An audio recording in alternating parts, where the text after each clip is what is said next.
What are the new laws of 2015, whether they're fun or informative or stuff you should know? So let's start knocking these out, because you have a list of them, because believe it or not, Capitol Hill is working. Yeah, well, and Sacramento anyway. Okay. Okay, so let's run through these. There's another one that got passed that deals with revenge porn. So, teens get pissed off at one another, and, she has sent her boyfriend some explicit pictures of herself, and they're breaking up, and all of a sudden he's posting those pictures of her on Facebook. That's now illegal.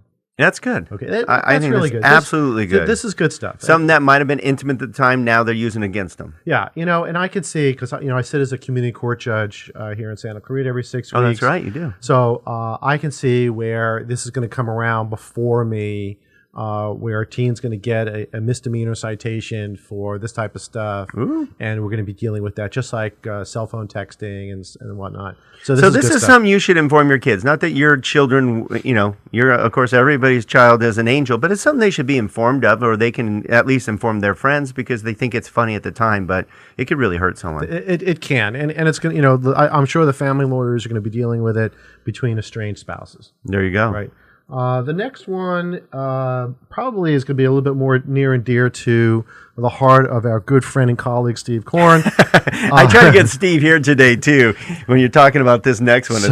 Nothing gets you, Steve, because I'd be there right beside you. There's two companion bills. One deals with the expansion of licensing for taste testing. So alcohol taste testing. Alcohol taste testing. So that expands that. So we'll probably see more taste testing. I'm so heartbroken. We really need that. Yes. But as part of that is this one's probably been pushed by the culinary schools, where underage kids are going to be able to taste alcohol. Look, my daughter was in the culinary program in the William S. That's Hart right. She's a great cook. Yeah, and and she went to Colorado to do it. I had their food there. And that's right. We were all there, and she's under 21, so she wasn't able to taste the wine, and that kind of crimps their style in culinary schools. So the California legislature, probably with some prompting from the culinary industry, has allowed underage kids to taste wine in the right environment. Right. Okay, and while we're on the topic of restaurants and eating, we all go to restaurants, and there are service dogs there, and whatnot. So the California legislature has seen fit to pass legislation that allows dogs to be brought to outdoor dining areas. Yeah, and Lazy Dog is very happy about that. They're very happy about that. Long before there was Lazy Dog, I had a golden retriever. He went with me everywhere. And the only way people knew that he was with me is they'd see his big white tail sweep underneath. They'd kind of freak out. So, there's a little fun legislation, but nevertheless, California legislature is dealing with issues. People are very attached to their animals. That's a big deal. And if you just tuned in, you're tuned into the Don and Gino Real Estate and Finance Show here now on Saturdays at 9 a.m.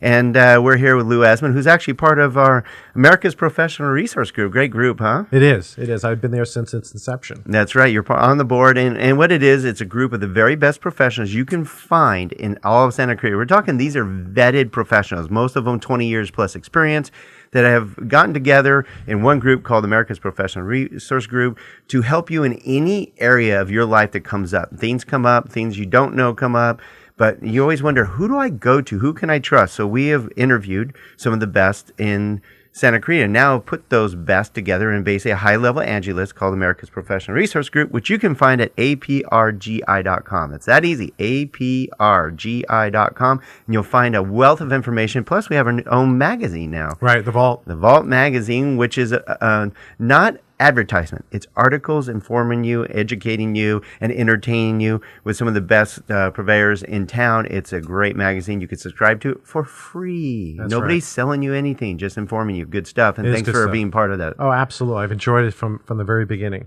All right, more laws. Okay, so maybe we don't see this as much in Santa Clarita, but Uber... It's coming. And Lyft, I've used Uber before. I love Uber. Uber is a great thing. Mm-hmm. I took a vacation up to Seattle, took Uber from the airport there to the place we were staying, and then actually we hired out the Uber driver to go out to the Boeing plant, never had to rent a car, use the mass transit And they're throughout Seattle. fast. It was just a really good deal. But, there's been a lot of issues of who's driving and whatnot. So the California legislature, once again, has responded to the public need. And sometimes they do that and sometimes they don't. And they're requiring Uber and Lyft to carry insurance for these people.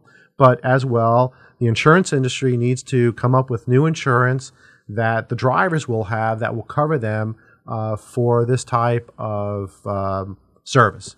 And so that's comforting. This is very good. I mean, it's accountability is always good. I swear, for any industry. I know, God knows, in the mortgage industry with Skyline and all the rest of the mortgage, nobody's watched over more than us the last 10 years. Right. I mean, the issue still with Uber and Lyft is the vetting of the drivers. I mean, I'm involved with another entity called ICN Networks. It's Independent Contractor Network, and what that is we provide a jobs board that puts together courier companies with drivers.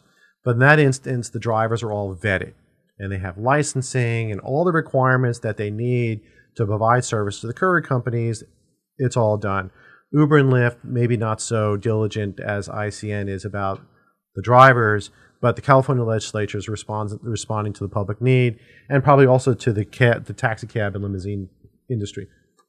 How are we doing? All right, we got a minute left. So what's your hot button before we close out? How much time? We're figuring out how much time.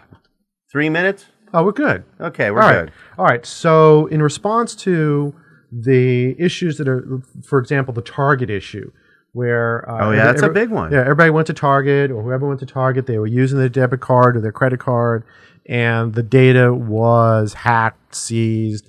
And I mean, how many of us got replacement credit cards because the data? Home Depot had that issue, right? So the California legislature has responded once again, provided for legislation to protect the public against such identity theft, and requiring those who gather that information to provide for some protection to the consumer in the way of identity theft provisions, and that's some additional good provisions. Here's one that's kind of interesting. The consumer goes to get goods and services, and they don't like what they get, and so they want to post on one or more services that they're unhappy with the goods and services. I mean, look, Yelp is probably famous for posting all the negative things and getting rid of all the positive things. In response, a lot of companies have put into their online contracts that you just click agree to that you cannot post negative things and there would be consequences to it. And the California legislature has once again responded and said that you cannot have contract provisions that result in the waiver of the consumer's right to post complaints about goods and services. If there is a contract provision in there that has that provision, the first violation is $2,500, the second $5,000, and each one after that is a $10,000 violation. That's a big deal. It's good. It could be that the pendulum is being pushed too far the other way again. Right. We'll have to see how that pans out. It would be nice to see some type of legislation that would allow for those providing goods and services that get negative comments to exercise their defamation rights against some false statements. Well, good information as always, Lou. Again, we're here with Lou Esbin with Esbin Law. How can they get a hold of you, Lou? 661-254-5050 is the phone number. EsbinLaw.com is the website. And EsbinLaw at Gmail or EsbinLaw at sbcglobal.net. Good email addresses for me. All right. Thanks again, Lou, for being part of our show today. Always great having you on the show. I appreciate it.